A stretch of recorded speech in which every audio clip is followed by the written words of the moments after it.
Si tu veux monter, il faut que tu apprennes à descendre jusque dans les profondeurs de l'adoration. S'il y a une chose que l'ennemi voudra te prendre durant toute cette année pour t'empêcher d'accéder, ça serait la joie de ton salut. Le plaisir d'adorer Dieu à n'importe quelle circonstance. Alors, bats-toi. Que tu sois dans la joie ou pas, que ton mari t'énerve ou non, adorer Dieu, il n'y a pas de raison de ne pas le faire. Ne te trouve jamais d'excuses à la place de l'adoration. Les enfants t'ont énervé, la femme t'a fâché, l'argent, mais quand tu es devant le roi de gloire, prends tout ça comme une couronne.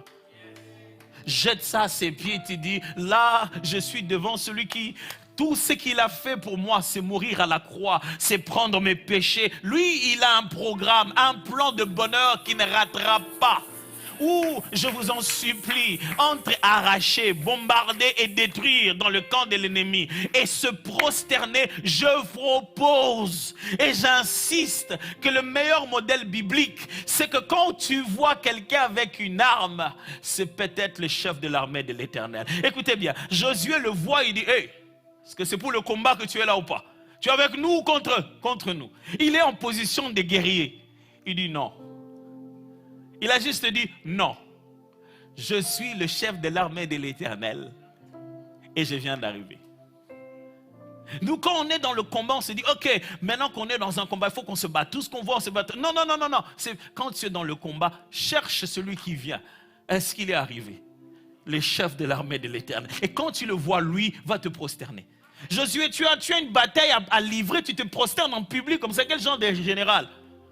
Tout le monde est en train de te voir, toi un grand leader et tu te prosternes comme ça. C'est presque comme s'il répondrait comme au jour de David qui a répondu à sa femme Michal. Michal était fâché, elle a dit mais tu t'es carrément déshabillé comme ça là devant toutes les servantes et les serviteurs d'Israël. Oh non, j'ai l'impression que ce jour-là, David était vraiment quelqu'un de ma nation. Sinon, on lui dit, il a coupé, il lui a coupé les lingala. C'est une expression littérale qui dit ça. C'est-à-dire qu'il a tenu un langage très dur. David s'est tourné vers lui, il lui a dit, c'est pour ces dieux-là qui m'a choisi à la place de ton père. Oh, j'imagine bien comment elle s'est sentie.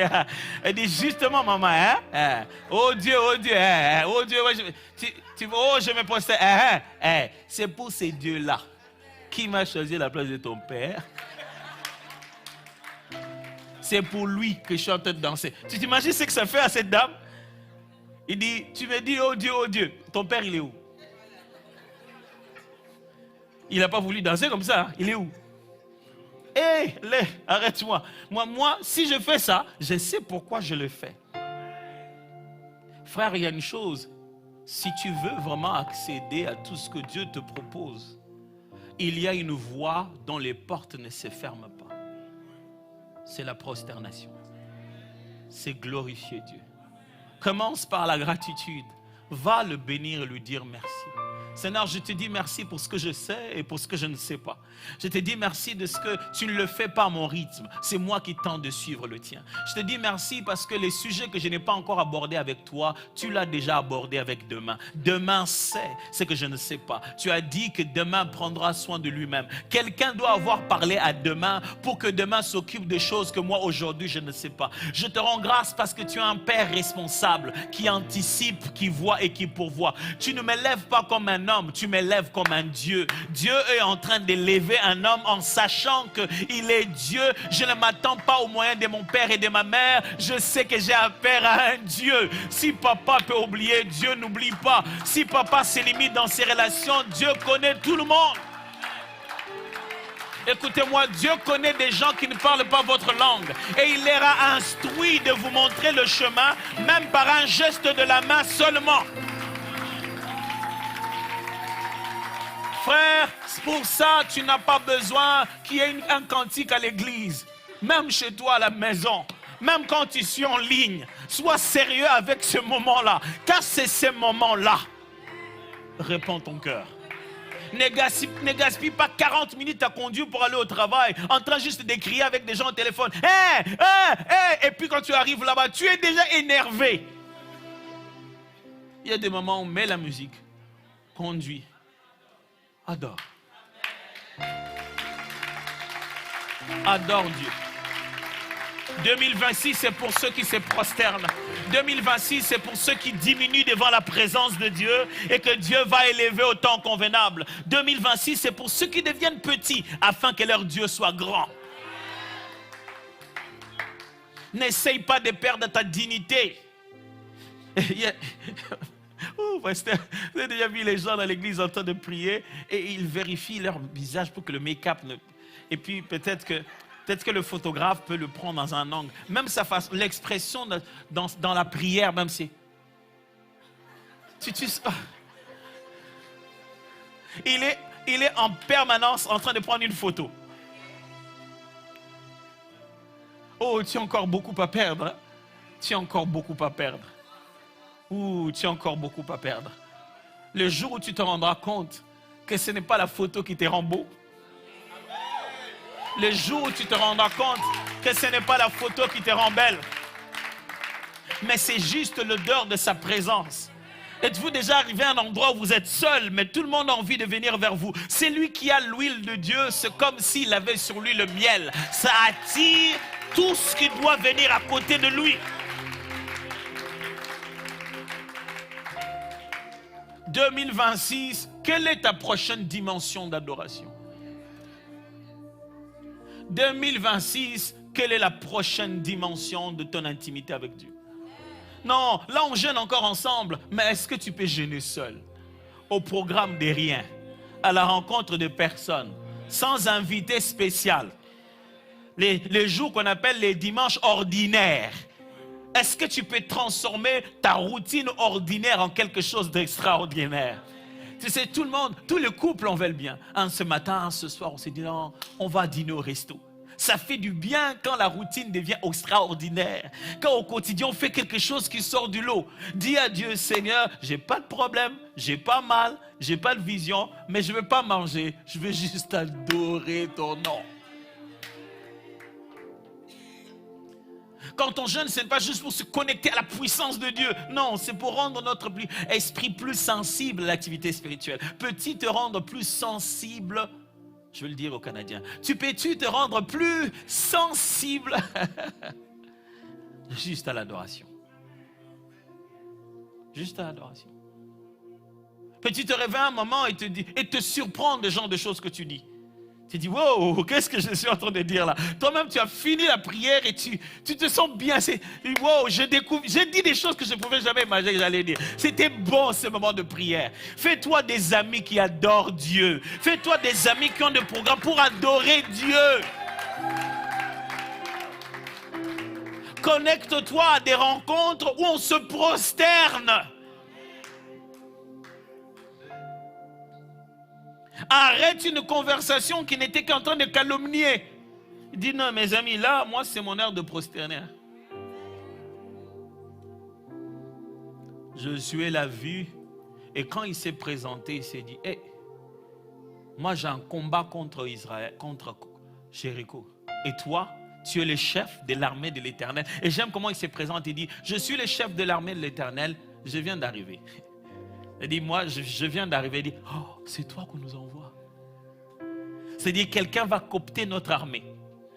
C'est que les hommes ont vu, ils ont juste vu Israël en train de tourner et crier, et ça s'est éclaté. Mais personne n'a remarqué que le ciel avait envoyé un chef de l'armée. Et il est venu pour cette guerre-là. Il est venu. On ne l'a pas vu, mais Josué l'a vu. Josué est allé, il l'a vu et dit, ah, c'est toi qu'on nous envoie. C'est toi qui vas te battre pendant que nous on sera en train de marcher. Nous on sera en train de marcher et on va crier, toi tu seras en train de faire la partie invisible des choses. Écoutez-moi mes frères et sœurs, quand vous êtes dans l'adoration, vous êtes dans l'endroit où vous devenez intouchable. Vous êtes en Christ, Christ dans le Père. À cet endroit-là, on ne te touche pas. Que rien de ce qui se passe dans ta vie ne t'empêche de louer Dieu. Que rien ne vienne te prendre ta joie. Surtout pas les choses qui arrivent dans la vie des gens. Quelque chose arrive dans la vie de quelqu'un d'autre et ça change ton état d'esprit et tu n'as même pas pu adorer Dieu. Pourquoi? Non, mais vraiment, moi, ça m'a scandalisé. Ah. Donc Dieu dit, on adore, dit non, Seigneur, je peux pas t'adorer maintenant, je suis trop scandalisé. Ah. Pourquoi? Mais non, mais c'est qui lui est arrivé. Maintenant, après que tu sois tellement scandalisé, ça va produire quoi? Tu seras tellement scandalisé que lui, il ira bien. S'il y a quoi que ce soit que tu puisses produire, c'est moi qui dois produire ça. Donc s'il y a quelqu'un avec qui parler, c'est qui? Ça, c'est comme ça que Dieu te parlerait. Frères et sœurs, prosterner. Se prosterner. Se prosterner, c'est à la fois de l'adoration, mais c'est aussi du prophétique. Ce moment de prosternation, ce n'est pas seulement parce qu'on ouvre son cœur à chercher Dieu. Écoutez-moi, vous pouvez passer, vous êtes en train de vous dire, pasteur, je veux que Dieu me parle, je veux comprendre vraiment quelle est ma prochaine étape. Des fois, vous n'avez pas besoin de chercher un prophète d'abord. Quand vous restez dans l'adoration, la prochaine étape commence à se fixer elle-même dans ton cœur. Quand elle se fixe dans ton cœur, elle va fonctionner comme un aimant. Ça va attirer même les films que tu regardes à la télé, les conversations sur lesquelles tu... C'est comme un algorithme. Vous savez comme l'algorithme fait, hein? Dès que vous avez conversé sur quelque chose, c'est ça que tu vois ça à tout moment. Quand dans la présence de Dieu, ton esprit, là où Dieu veut que tu sois, se fixe, même les conversations, quelqu'un que tu as toujours eu là, il t'a jamais dit ça. Tu ne sais pas comment ce jour-là, ah, mais moi à l'époque quand j'étais... Ouf, le premier travail que j'ai fait ici, c'était comptable. Ah, toi, tu as été comptable. Moi, je suis là en train de savoir. Toi, tout le temps qu'on a toujours été ici, tu as toujours été comptable. Parce que quand Dieu te parle, l'endroit où même tu te tiens, même si c'était les déserts, quand Dieu te parle, il t'ouvre les yeux et tu vois un puits. C'est ce qui est arrivé à Agar. Agar est avec son enfant, Ismaël, il dit l'enfant est en train de mourir, laisse l'enfant, il dit non, je ne peux pas voir l'enfant mourir. Agar est ailleurs, Dieu dit Agar, n'aie pas peur, cet enfant, c'est quand même le sang d'Abraham. J'ai des projets avec lui. Vous savez la suite, qu'est-ce que la Bible dit? La Bible ne dit pas que Dieu a créé un oasis. La Bible dit l'Éternel ouvrit les yeux à Agar. Et elle vit un puits d'eau. Elle était tellement en train de pleurer à côté du puits d'eau qu'elle n'arrivait pas à voir le puits d'eau. Mais Dieu lui a ouvert les yeux et il a vu le puits d'eau. C'est ça la beauté de la présence de Dieu. Quand vous êtes dans la présence de Dieu, même les personnes que vous avez toujours connues pour une chose, vous commencerez maintenant à les voir pour la vraie chose pour laquelle Dieu les a mis à vos côtés. Il y a des gens qui ne sont pas juste des amis. Il y a des gens qui ne sont pas juste des frères et sœurs de l'église. Ils sont plus que ça. Mais donc, quand tu restes dans la présence de Dieu dans l'adoration, les mêmes personnes que tu choisis, tu salues tout le jour, peuvent devenir des instruments extraordinaires de la part de Dieu.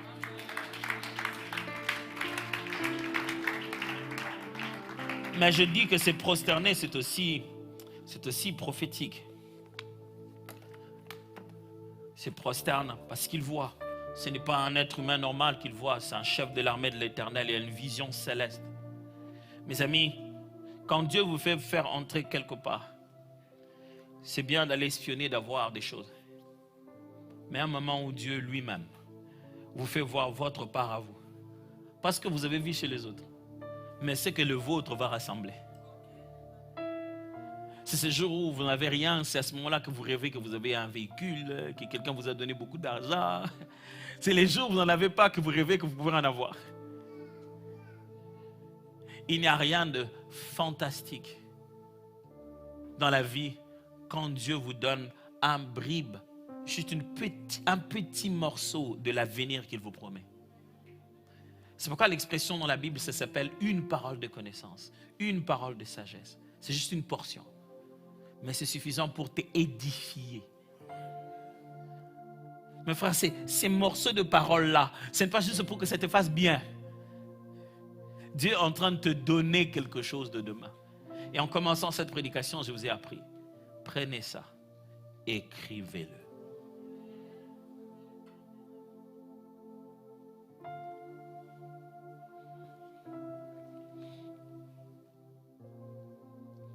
La dernière des choses, ce sera juste tourner autour. Et je ne vais pas vraiment passer de temps pour prêcher, pour ça je m'ai compris. S'il y a espionner, s'il y a se prosterner, il y a tourner autour. On n'accède qu'après avoir tourné. L'un de nos pères quelqu'un que j'aime beaucoup, j'apprécie beaucoup, mon prof en même temps. Je crois peut-être qu'il est déjà passé aussi ici. Le docteur Daniel Kawata. L'une de ses meilleures prédications que j'ai beaucoup aimées. Le thème c'était celui qui tourne autour de Jéricho ne tourne pas en rond. Il avait des programmes qu'il appelait paroles d'encouragement. Il dit, celui qui tourne autour de Jéricho ne tourne pas en rond. Mais il tourne autour. C'est totalement différent. En français, quand on tourne en rond, on s'est perdu. Quand on tourne autour, le but, c'est tourner. Mais quand on tourne autour et quand on tourne en rond, il y a beaucoup de similitudes. On a l'impression de ne pas avancer.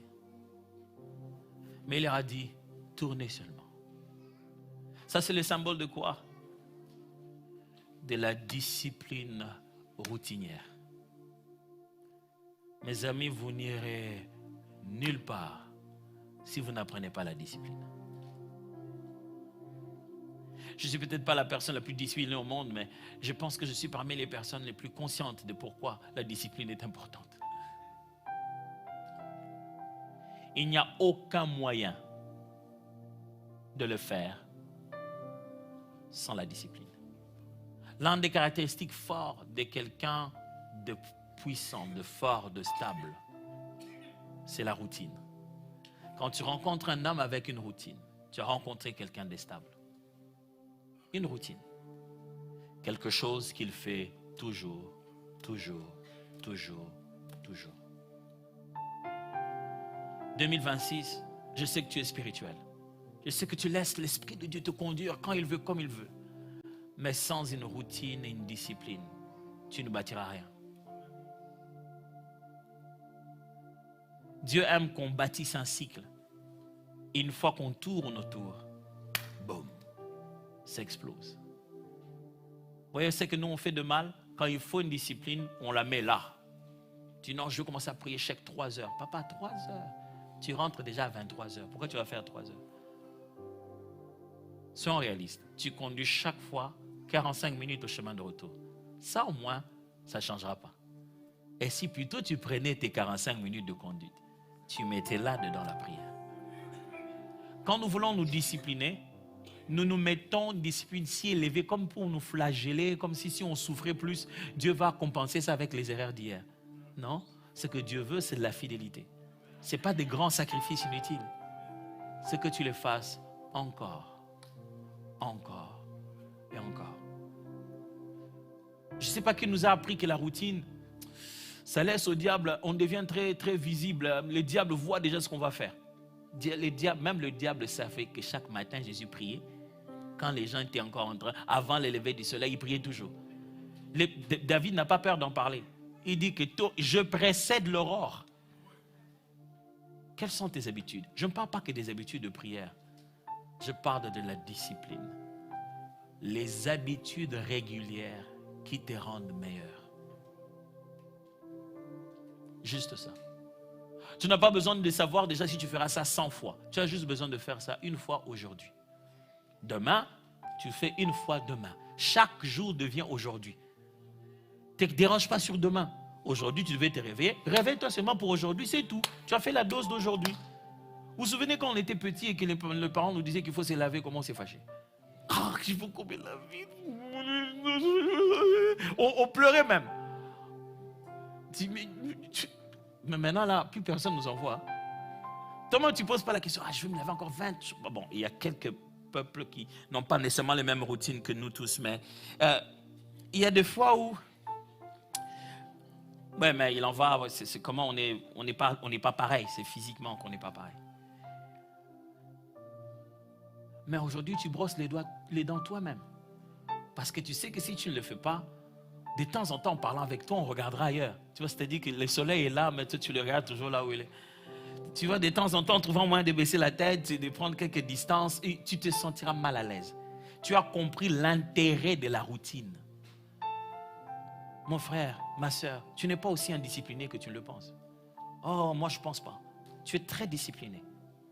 Oui, il suffit de voir comment tu utilises ton téléphone. Chaque jour, tu l'utilises. il n'y a pas un jour où tu ne l'utilises pas. D'ailleurs, la première chose que tu prends chaque jour quand tu te réveilles, c'est ton téléphone. Oh, c'est même pas pour voir les messages, c'est pour voir l'heure d'abord. Mais c'est ton réflexe chaque jour. Tu te souviens même plus de la fois où tu n'avais pas de téléphone. Tu te souviens même plus comment tu étais avant. C'est comme ça la routine, ça fait. À un moment, quand tu auras tellement discipliné ta routine, tu te souviendras même plus de comment tu étais avant cette routine-là. Mais si tu ne tournes pas autour, et si tu ne tournes pas 7 fois le 7e jour, mais que tu sonnes la trompette avant, parce que tu as des trompettes, et que tu demandes aux gens de pousser les cris, parce que tu sais pousser des cris, sans en faire la routine qui vient avec, ça ne marchera pas. Mes amis, pourquoi Jésus n'est pas mort pour nous à 21 ans? Il serait plus fort. Pourquoi pas à 27 ans? Pourquoi avoir attendu autant d'âge arriver à ce degré de maturité pour ce corps physique dans lequel habitait cet esprit? Ce n'est pas en vain, mes amis. Le caractère devait être formé pleinement en Christ.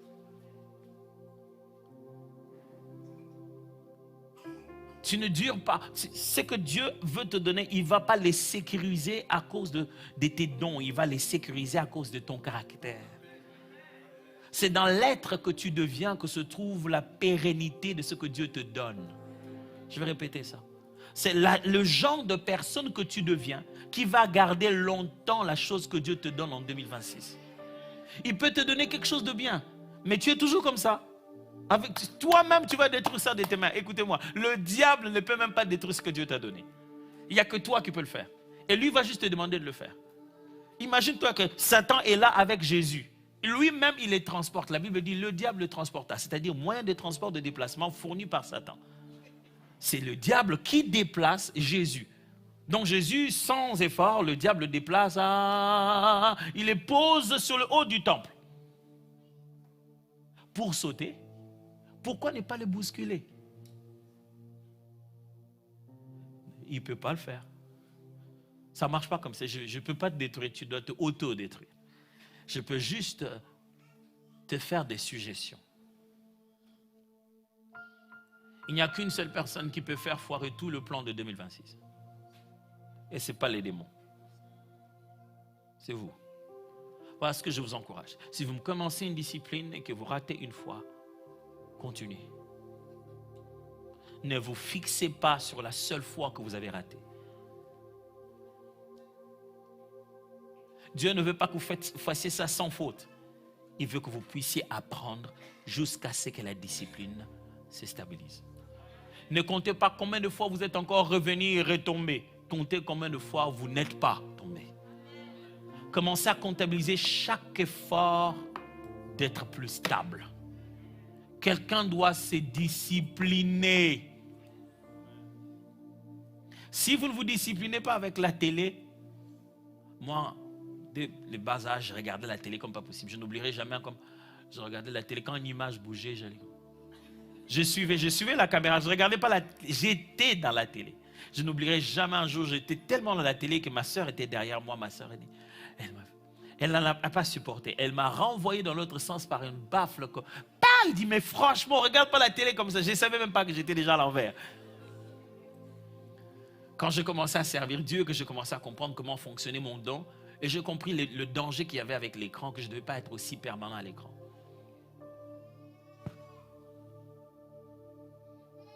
Ma femme est là, elle sait qu'on a une télé. Je n'ai pas le temps pour ça. Pas parce que je n'ai pas envie, mais parce que je sais que nous tous, on n'est pas vulnérables à la même chose. Chacun a sa propre kryptonite. Dans chaque force spéciale que Dieu t'a donnée, il y en a une faiblesse. Et cette faiblesse-là, tu dois la discipliner. Est-ce que quelqu'un me comprend très bien? Je donnais un exemple des trop jeunes. La kryptonite, c'est un truc qui tue Superman, c'est juste. Alors, on dit souvent ça pour dire que chacun a comme un point faible. Et c'est ça qu'il faut discipliner.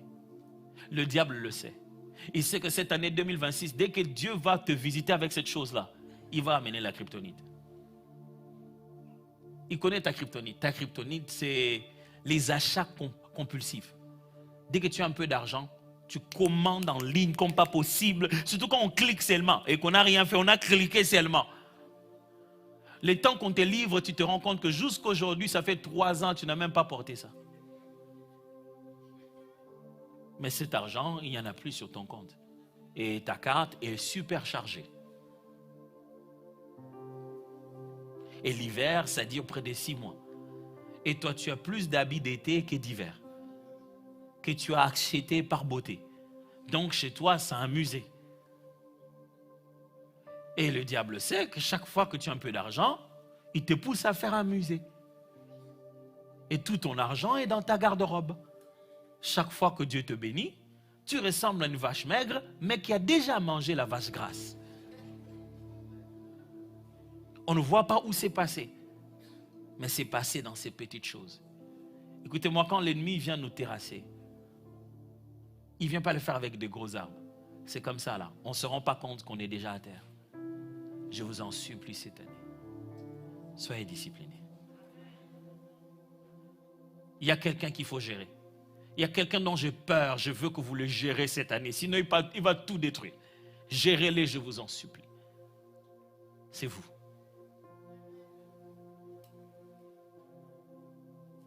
Gérez-les. Parce que vous, quand vous êtes énervé, les choses que vous dites, le temps de dire pardon, il y a des gens qui ont un dictionnaire d'insultes très aiguisé. Ils ont une richesse de vocabulaire, des métaphores pointues, que quand ils t'insultent, tu as l'impression de devenir ce qu'il dit. Il te décrit ta tête, tu as l'impression que ta tête, même si elle n'était pas si grosse, on dirait qu'elle grossit à force de ses paroles. Et après cette élocution, toutes les relations sont détruites. Et tu viens dire, désolé, j'étais juste fâché. Cette année, pardon, quand tu vas te fâcher, ferme la bouche. Quand tu sens que tu es fâché, pardon, ne mets pas toutes nos prières à zéro, ne mets pas tous les jeûnes qu'on a gênés à zéro. Je t'en supplie, dès que tu sens que tu es fâché, ne fais pas des statues. Dis-toi, je suis tellement fâché que je ne veux pas faire des statues. S'il te plaît, cette année, s'il te plaît, quand tu sens que tu es trop fâché, n'envoie pas d'audio.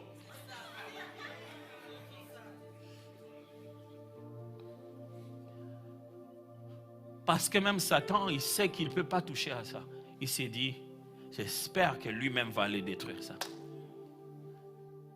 Et si vous pouvez voir cette image en esprit, c'est nous-mêmes qui s'aimons et dès que notre chant commence à monter un peu, allez, on entre dedans. On commence à... C'est comme ça qu'on fait tout le temps. Vous savez, et ça sera étonnant, hein, le dernier jour, pendant qu'on sera en train de pointer Satan en disant, Dieu, c'est Satan qui a fait ça. Et Satan tournant vers Dieu, il te dira à toi-même, toi, tu m'avais vu, moi, là. Est-ce que toi, tu me connais d'abord? Tu m'as déjà vu comme ça. Moi, j'étais dans ta vie.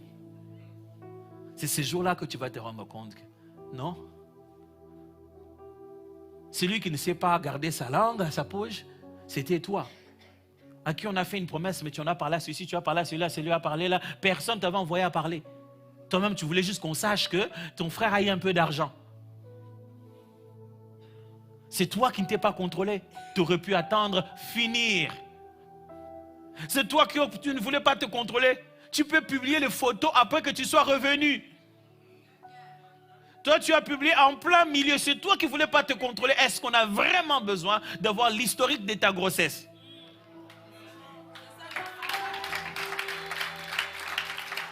Le diable en est pour rien.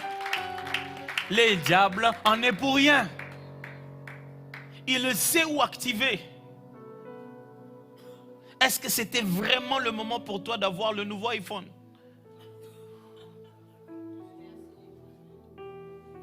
Juste au moment où tu l'as eu, on est descendu dans la crédibilité au niveau bancaire. Parce que remonter ces iPhones-là, ce n'était pas évident. Je vous ai parlé de tout mon cœur pendant tout ce temps.